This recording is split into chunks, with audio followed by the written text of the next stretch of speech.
Happy Wednesday, 9 News meteorologist Lauren Robinson here with your virtual forecast. We have a beautiful day ahead. We do have some storm chances heading into our Memorial Day weekend, but it's not going to be a complete washout. So stick with me as we go through the rest of this forecast. Let's go ahead and start with our current conditions outside right now. You can see a beautiful blue sky over downtown Denver, not a cloud in sight. A beautiful afternoon to do anything outdoors. 60 degrees right now at DIA, a little breezy with winds coming in from the south-southeast at around 20 miles per hour, but still nothing too bad out there. Very little cloud cover, very mild, warm temperatures. Right now, all across the Front Range and Eastern Plains, we're seeing those temperatures in the upper 50s to lower 60s. Some areas even in the middle 60s already.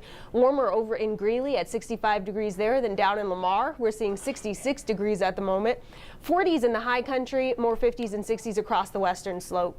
So as we take a look at our HD Doppler radar, not a whole lot happening over Colorado, but as we move our way to the northwest there's a large system kind of between Seattle and Spokane. We're going to continue to watch for that to move its way eastward. Now, it's not going to bring a whole lot of trouble across Colorado, but it could bring some damaging storms as it kind of jumps over the Front Range and goes through the Nebraska, Kansas, Tornado Alley area. I think that storm could cause some issues there. Not a whole lot here. Well, nothing right now over Colorado across the HD Doppler radar. You can see very sunny, clear skies, but we do have one little flood advisory as we zoom in very, very small into the Denver metro area. Cherry Creek will be under a flood advisory until 3 o'clock this afternoon, and that's just for minor flooding, especially along that bike jog path. We're going to watch for those waters to rise, and that's going to be due to upstream dam release. So that's just going to be through this afternoon. Not a big concern. It really shouldn't be any concern for any commuters or travelers or anything like that. It's really just going to be across the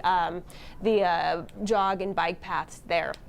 Now we'll move ahead further to the south where we do have fire weather danger. We have a fire weather watch across this is going to be the San Luis Valley area into the high country, or well, just east of the San Luis Valley area into the high country there, where we're going to watch for 45-mile-per-hour wind gusts, 12% relative humidity, so very dry, very windy. We're just going to watch for that fire weather to be increased tomorrow. Now, moving ahead to tomorrow, we'll go through our future cast. Not a whole lot to look at today, so it's very easy to skip ahead to Thursday, where we're not going to see a whole lot there either. So our Thursday morning is going to be pretty sunny, pretty mild. We're going to get pretty warm, but then Thursday afternoon we're going to watch for a very light rain snow mix across the high country. Not really expecting anything across the Front Range and Eastern Plains, maybe a pop-up shower across portions of the plains, but the Front Range is going to stay dry and sunny. But if you'll be in the high country, you do want to watch again for maybe a light rain snow mix. Nothing really accumulating there, and then all of this moves out late Thursday. So as we go through this afternoon, we're going to expect those highs in the lower to middle 70s across the Front Range and Eastern Plains, a little warmer to the south, upper 70s and low 80s there, 50s and 60s up in the high country, more 70s across the western slope.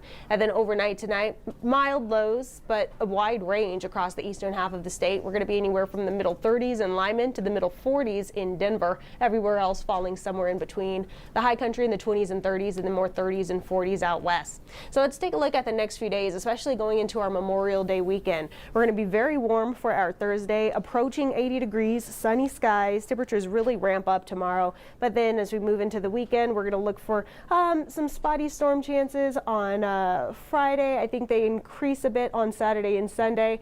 And then Monday for our Memorial Day, I think we could see another very spotty storm chance there. And then as we go into the middle of next week, we start to see that sunshine return and those temperatures start to rebound. So a very quiet couple of days ahead, especially for us to regroup from some of those strong storms that pushed through the plains earlier this week. So a beautiful couple of days for those outdoor activities before we watch for more storm chances this weekend. For our extended weekend, I think the biggest days to keep an eye on the forecast are going to be Saturday and Sunday. Friday and Monday on either side of the weekend, we do have very, very slight chances. I think Friday and Monday, maybe a pop-up shower here and there. I think your outdoor plans right now are looking pretty safe for those 2 days. You'll want to watch that forecast for our Saturday and Sunday. And then going past our Memorial Day weekend, we see the sunshine return. So we have several chances for those beautiful outdoor activities across Colorado in my 7-day forecast. And of course, I will have your updated numbers and your updated forecast on 9 News at noon. And we'll also be back later this evening at 4, 5, 6, 9, and 10. And as always, if you can't catch us on air, you can join our forecast online online at 9news.com and on the 9 News mobile app. Have a good day.